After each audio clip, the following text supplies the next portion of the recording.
In 1815 in France, Officer Javert watches a group of prisoners pull huge ropes to move a ship. When it's over, Javert asks prisoner Jean to retrieve the ship's flag. To everyone's shock, Jean shows amazing strength as he lifts the mast and drops it at Javert's feet. Then the officer announces Jean's parole has begun, but he never calls him by his name, he only refers to Jean by his prisoner number. Jean had stolen some bread for his sister's dying baby and was given 5 years for it, but since he kept trying to escape, his sentence became 19. He thinks he's free now, but Javert points out it's just parole and gives him some papers that say so. Jean must always carry those papers and present them when asked. If he fails to report, he'll be arrested again. Afterward, Jean starts wandering, looking for a place to stay. However, nobody will give him a job because of his parole papers, and he's driven out of every town because he's seen as a dangerous man. Even when he tries to sleep in a lowly stable, he's kicked out.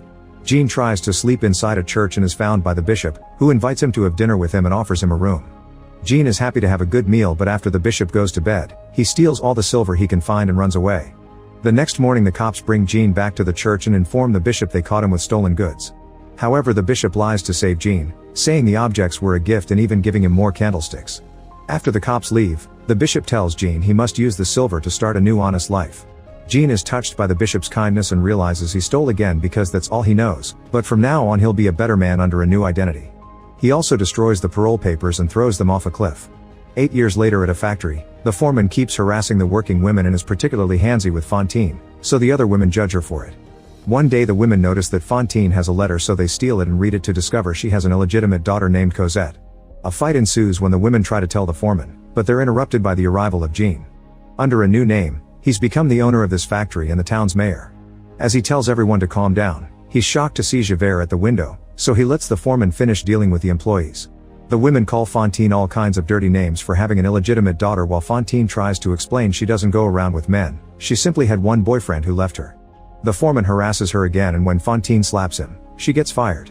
Fantine tries to go to Jean for help, but the foreman throws her outside. Meanwhile, Jean thinks he hears something, but he's busy noticing the cops near his factory. Javert is now chief of police and only came to bring some documents. He doesn't recognize Jean, but his face looks familiar. At that moment they hear screaming outside, and Jean runs out to discover that a man got caught under a carriage. Jean uses his strength to rescue the man, and Javert becomes suspicious as he remembers that the prisoner he freed 8 years ago broke his parole and disappeared. Since he lacks proof, he keeps his suspicions to himself for now. That night Fantine starts searching for ways to make money to send to her daughter. First she sells the locket with her daughter's picture, then she sells her hair and even a few teeth. This is still not enough, so she has no choice but to become a naughty worker. Soon living in the streets starts affecting her health. After a few nights of working, a customer gets rather aggressive with her, so Fantine defends herself. The client calls the police and Javert comes to arrest her, but he's interrupted by Jean, who thinks Fantine looks familiar. She calls him out for letting the foreman kick her out and tells him about her daughter, who is very sick. Overwhelmed by guilt, Jean picks her up to take her to the hospital, promising to rescue her daughter as well. Sometime later Javert receives an important letter from Paris informing him that the prisoner he's been looking for has been arrested. Javert goes to see Jean and apologizes for suspecting him, claiming that he deserves to be punished. However, Jean forgives him, saying Javert was only doing his job.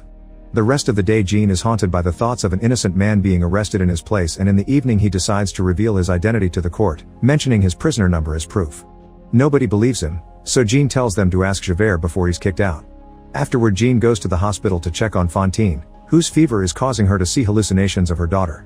Jean tells her she'll take good care of the child and give her a good life, so Fantine finds peace and finally dies. At that moment Javert shows up to arrest Jean, who refuses to surrender and grabs a piece of wood to defend himself against Javert's sword. Unfortunately, Jean can't do much against a properly trained cop and gets unarmed, so he decides to escape by jumping into the river. Meanwhile, Fantine's daughter Cosette is living in the local inn under the care of the owners Monsieur and Madame Thénardier. She isn't actually sick, the Thénardiers are keeping her as their maid and wrote lies to Fantine to make her send more money. The couple is incredibly cruel and mistreats Cosette while treating their own daughter like a little angel. The Thénardiers also like to keep their clients drunk and distracted to steal all their valuables. The food they cook for the inn is made with suspicious ingredients, including street cats. That night Jean goes to the inn and informs Cosette that her mother is dead, so she should go with him. The Thénardiers refuse to let the kid go, pretending they love her like a daughter and that they spent too much money on her medicine. Jean agrees to pay Fantine's debt and some extra money on top of that until the Thénardiers allow Cosette to leave with him. After Jean and the girl are gone, Javert shows up looking for them, and the Thénardiers realize they could have bribed Jean for much more money for helping a criminal. Moments later Jean and Cosette's carriage is stopped at the city gates, where cops are asking for paperwork. The duo immediately runs away while Javert chases them through the streets, repeating Jean's prisoner number. Jean manages to find some rope and uses it to climb on top of a very tall wall, bringing Cosette along. They hide in there until Javert gives up and leaves. Then Jean and Cosette sneak inside a church, where they're seen by a man. At first Jean thinks it's over, but it turns out this man is the guy he saved from the carriage accident and he agrees to help them find sanctuary. Jean hopes to disappear and start over somewhere else. 9 years later in Paris, poverty is increasing at an alarming speed. There's a clear tension in the streets as the poor people complain about the current king, remembering that they killed the last one when things got bad. Young students form a group called Friend of the ABC and are already making plans to start a revolution against the monarchy, regularly going to the streets to spread their message and get people's support. One of these revolutionaries is Marius, who comes from a good family but he's now considered a disgrace and lives in a humble rented room. He's best friends with the Thénardier's daughter Éponine, but he doesn't notice that she clearly has a crush on him. One afternoon Marius sees Jean and an older Cosette helping out the poor and he instantly falls in love with her. The Thénardiers, who now live in the streets, also see them and immediately recognize them. Wanting to get more money out of Jean, the Thénardiers and some hobo friends surround him so Jean tries to defend himself. Hearing the commotion, Javert and his cops show up to stop the fight. While Javert is too busy scolding the bums, Jean runs away with Cosette, who locks eyes with Marius on her way out. Monsieur Thénardier tells Javert who the man was and now Javert is obsessed with finding him again. After the cops are gone, Marius asks Éponine to find out where Cosette lives. That night the ABCs gather at a cafe to make plans and Marius can't stop thinking about Cosette. The other men tease him with good humor but Enjolras scolds him for not thinking about more important things like their mission. Soon news arrive announcing that the only government official who cared about the poor died. The group gets ready to go out and fight, but Éponine shows up with Cosette's address and Marius goes to see her instead. In the meantime Cosette can't stop thinking about the handsome man she saw earlier. She always feels lonely because Jean has never let her socialize to protect her identity. Cosette wants Jean to share the secrets he keeps behind their isolation but he refuses. After a short argument, Cosette goes to the garden and finds Marius at the gate. They confess their love for each other while Éponine watches them from afar with a broken heart. The moment is interrupted by Jean, who orders Cosette to get back inside while Marius hides. Before leaving, Marius grabs the handkerchief Cosette dropped on the grass. At that moment Monsieur Thénardier arrives with his gang ready to catch Jean to get a reward from Javert. Éponine screams to warn Cosette and Jean, then she spits on her father's face and Thénardier slaps her in return. A cop comes closer to check on all the noise so the gang has no choice but to run away. Jean also hears all the ruckus and thinks it's Javert, so he announces they'll be escaping to England. Cosette tries to make him change his mind but he refuses, so she leaves a note at the gate for Marius explaining the situation. Éponine finds the note and after lots of internal struggle regarding her own feelings, she hides the letter and only tells her friend that Cosette has disappeared. A desperate Marius runs to Cosette's house but by the time he gets there, she and Jean are already gone. He considers searching for her, but he remembers the ABC's fight and chooses to stay to help. At the same time Éponine dresses up as a boy to join the revolution too. While the rebels get their weapons ready, Enjolras goes out to convince the locals to revolt. The next day Enjolras and Marius crash the funeral procession as they sing and wave the flags of revolution. Soon the crowd is following them, singing along as they ask for a better France. Javert is in this crowd, pretending to be a rebel to spy on them. The royal soldiers arrive to block the way and open fire, killing an old lady. A fight ensues and the soldiers begin killing rebels with both their swords while the crowd does their best to defend themselves. The ABCs guide the crowd to start building barricades using the furniture civilians are throwing out their windows. Everyone runs around town gathering more objects to defend themselves, finding support at every corner. Enjolras points out someone should sneak around to find out what the enemy is planning, so Javert volunteers while still pretending he's on the rebel side. By nighttime, the barricade is effectively blocking the main road. Javert comes back and tries to share fake information, but Gavroche recognizes him and tells everyone who he really is. The rebels immediately capture Javert, who tries to defend himself and brings a few men down before Enjolras knocks him out.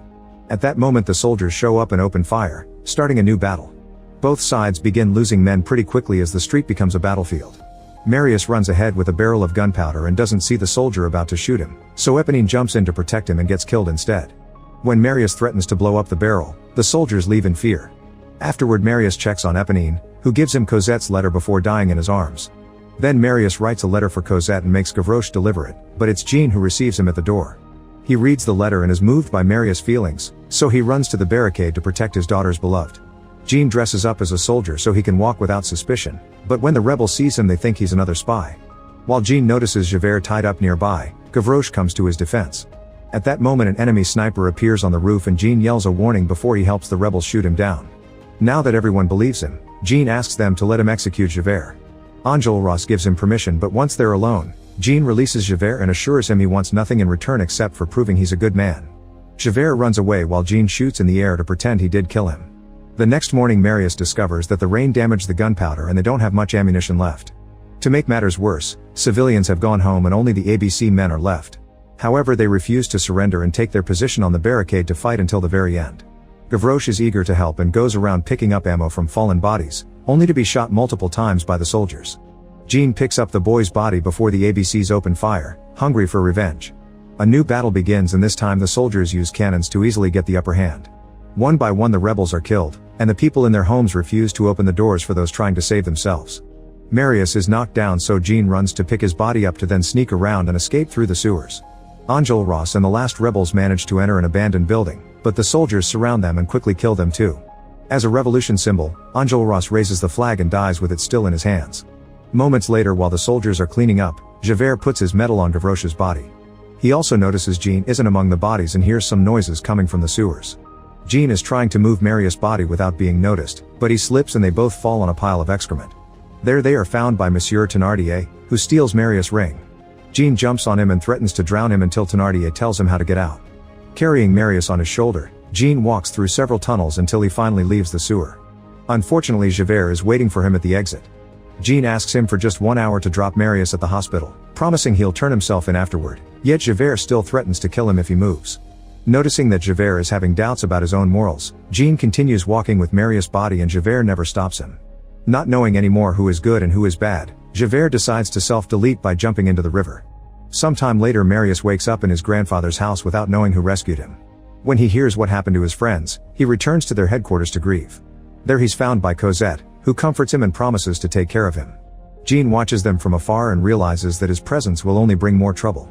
Later in private, Jean gives Marius his blessing to marry Cosette and shares his past before announcing he must leave to protect them. Marius understands and promises not to tell Cosette the truth. Eventually Marius and Cosette get married, although Cosette is sad that Jean isn't there with her. The Thénardiers try to crash the wedding wearing disguises, but Marius recognizes them. Before they can be kicked out, the Thénardiers tell Marius that they saw his father-in-law carrying a murdered body through the sewers and they want money in exchange for keeping the secret. They even present the stolen ring as proof, making Marius realize that it was Jean who saved him. He punches Monsieur Thénardier until he confesses Jean is hiding at the convent, then the Thénardiers are dragged out of the party. That night Marius and Cosette visit Jean, who is on the verge of death and keeps seeing Fantine's spirit. Jean is glad to see his daughter one last time and gives her a letter sharing all his past before he finally dies in peace. While Cosette has a breakdown, Jean's spirit joins all the dead characters on the street singing for their beloved France. Make sure to subscribe and turn on notifications so you can watch more videos like this. Thanks for watching.